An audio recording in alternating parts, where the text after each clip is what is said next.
গেছি। হ্যাঁ আমাদের আলু প্রধান দেশ মুন্সিগঞ্জ। হ্যাঁ আমাদের বাড়িতে 30 জন ছাত্র গিয়েছিল। হুম তাদের ভরপুর পিঠা খাওয়ানো হয়ে গেছে এবং ছাত্ররা বহুত কষ্ট করছে। হুম কষ্ট করার পরে বলছে যে যে যে আমরা তো টেবিলে বয়ে বয়ে আলু খাই, কিন্তু আলু লাগানোর যে কষ্ট আমি নিজে এসে দেখলাম। হুম তাই বলি সবারই কষ্ট করার দরকার। একদিন বাংলাদেশ মাথা উঁচু করে সবার উপর হুম আমরা যদি সবাই কাজ করি। ইনশাল্লাহ। এখন আপনার বিয়ের খবর কি? মেয়ে কি মহিলা কি খুঁজে পাইছেন?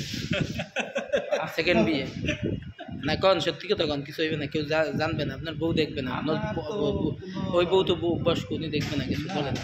আমি এখন আর আমার বিয়ে শাদী করার ইচ্ছা নাই? ইচ্ছা নাই আমার। ও রিসেন্ট আপনার বাসা চুরি হয়েছে, ওইটা সম্পর্কে আছে।